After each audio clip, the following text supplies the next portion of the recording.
Welcome to this e-learning module on Learning to Learn, brought to you by the Avenue Learning Centre. This is the first of 6 lessons that make up the course, and in this first lesson we're going to look at the question, why is learning to learn important? Well, let's begin by recognising that learning is a normal part of life. Learning is important in itself. It's how we develop and progress. Mostly we don't think much about it. We tend to take it for granted. But from birth our grey matter has hungrily sought out new knowledge and skills, and long may it do so. We tend to be pretty good at it in general, but could we actually improve our learning? Can we actually learn how to learn? Well, the short answer is yes, and we're going to look at that in more detail throughout this module. We're going to look at how we can optimize our learning, that is, how we can make sure that we do the best we possibly can when it comes to learning, developing and improving. The first point we're going to look at in lesson 1 in terms of this question of why is learning to learn so important is the recognition that learning itself is important. So we're going to explore to begin with some reasons why we need to be aware of the importance of learning itself. And the first one of those is the recognition that learning brings growth and personal development. So it isn't just about learning in a technical sense, it's about how we can grow as people, how we can develop personally through processes of learning. And that will bring us more opportunities, or life chances to use the technical term. It opens doors for us, not just in terms of possible promotion, but also in terms of our lives more broadly. The better we understand life, the more we can get out of it. So the first point I want to emphasize then is learning itself is important because it brings growth and personal development. But of course, that's not the only reason learning is important. There's also what I like to call the adventure of learning. And what I mean by that is that learning can bring stimulation, growth and excitement. That there is something intrinsically satisfying about learning.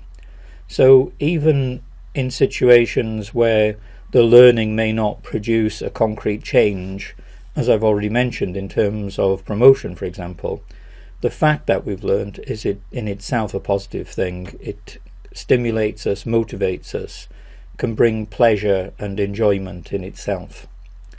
And for me this is one of the most important aspects of learning to learn, is not having an attitude towards learning which is simply about what benefits you can get in terms of particular outcomes, but the process itself being an important one, that it brings with it its own benefits. And that's what I mean when I say that learning is intrinsically satisfying. There's something about the process itself. And of course that's in addition to the benefits we get from learning more broadly. There's also improvement in performance to consider. Let's look for example at what Pedler et al. Have to say about this. They quote, "The standard approach to training and development has been that of learning to get the right answer from authority figures, teachers, experts, bosses, parents, in other words, to do things properly. In recent years, views have changed considerably. The emphasis has shifted from training to do things right, to learning to improve, to push out the frontiers of knowledge and performance, in other words, to do things better." For me this is a really important passage because what it shows is that learning isn't simply about developing a particular knowledge base or learning certain technical skills. It's about an overall improvements in our performance. Whatever it is we are doing, whether it's work related or otherwise, it is something that we can do better through learning.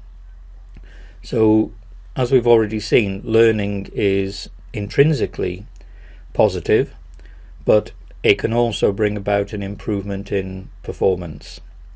So when it comes to training courses, for example, we need to think about whether attending a particular training course will actually achieve an improvement in performance, whether levels or standards of practice will be better after the training course than they were before. This is a point that we'll return to later. But for now, what we should recognize is that an improvement in our performance can relate directly to work, but can also relate to our wider lives in terms of our hobbies, for example. If there's something that involves a level of skill that we do in our personal life, then learning can mean that we can do that better as well, and potentially then get more satisfaction from it. And indeed, that's an important aspect of recognizing the significance of improvement in performance, is that it can bring greater satisfaction and enjoyment. And of course, linked to that is there's therefore less chance we will get bored and lose interest. And that applies both within work and outside of work, of course. So, one of the reasons why learning to learn is important is that the more we learn, the better we will be at whatever we're trying to do, and the more satisfaction we will get from it. And so the better we are at learning, the greater the results will be from what we are doing. Then there's also the issue of increased confidence to consider. The more learning we've done, the stronger a position we are in to tackle the challenges we face in our work, and therefore the greater confidence we can have in doing so. And having that higher level of confidence can then make it easier for us to learn. And so what we can create then is what's known as a virtuous circle. Most people are familiar with the idea of a vicious circle, where things go from bad to worse and then continue to get worse and worse.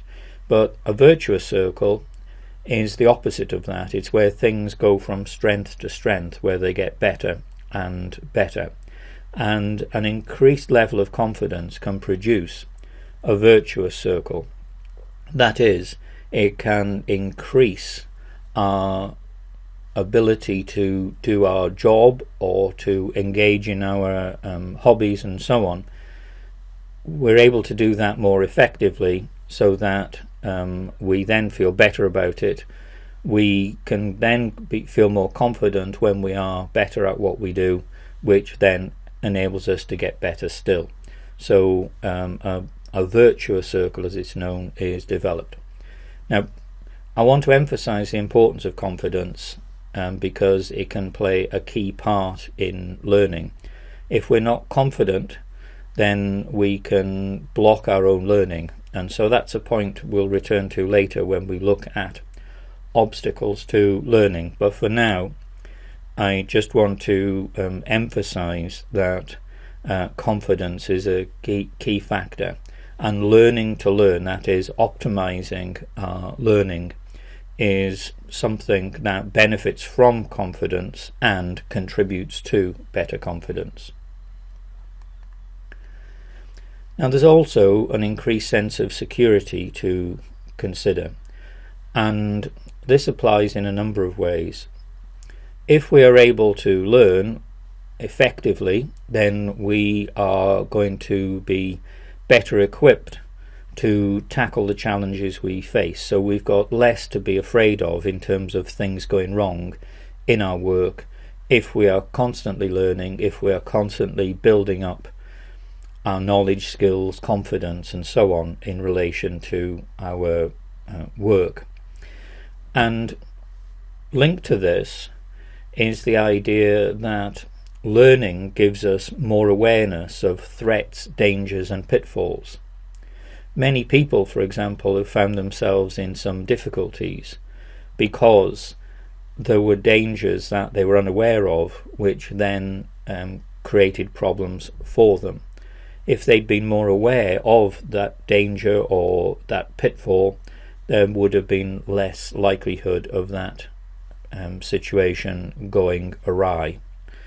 An example of this would be in terms of responding to aggression. If we are skilled in dealing with such matters at an interpersonal level, for example, if we have the knowledge, skills and confidence to be able to diffuse a tense situation where aggression is beginning to be displayed, then we're in a much stronger position to prevent that from overspilling into actual violence. Also, this brings us back to the subject of confidence, because if we are feeling more secure in what we're doing, we're likely to feel more confident. The more confident we feel, the more secure we will feel as well. So there's another virtuous circle there to be recognized in terms of the link between a sense of security and confidence. Now, of course, learning will not in itself necessarily produce a sense of security, but it can contribute to that. It can have an important role to play in helping us to feel safe and secure in whatever challenges we are facing. Now, last but not least, in terms of why we should see learning itself as important, is the notion of spiritual gain. And what I mean by this is that as we learn more about the world, we get a better understanding of our world and our place within it. Many people automatically think of religion when the term spiritual or spirituality is mentioned, but of course religion is only one way of expressing our spirituality or of meeting our spiritual needs. And there is certainly much to be gained in terms of our spirituality through learning, through the process of developing our knowledge, skills, values, confidence and so on, all the things that learning can contribute to. Then we can have a stronger sense of spirituality. For me, this is really important because what it emphasizes is that learning isn't simply a technical matter of, for example, how to be able to follow a particular procedure, how to use a particular program on a computer, for example. That sort of technical learning is important, but it needs to be understood in the wider context of a more holistic approach to learning, of seeing learning as being the development of ourselves as persons, rather than staying the same but with a few extra technical skills to our credit. So the idea of spiritual gain then is an important one. It's about recognizing that learning is much broader than technical skills. It's about how we relate to the world, in a sense. So it links in with our sense of identity, our sense of connectedness and so on. It helps us to make sense of our lives, to develop the sense of meaning, purpose and direction that are at the heart of spirituality. Okay, so it's now time for exercise 1.1. What I want you to do now is to turn to the printed copy of your module companion ebook and then complete exercise 1.1. Once you've done that, you can then return to the course main page to continue with lesson 1 when you're ready. Thank you.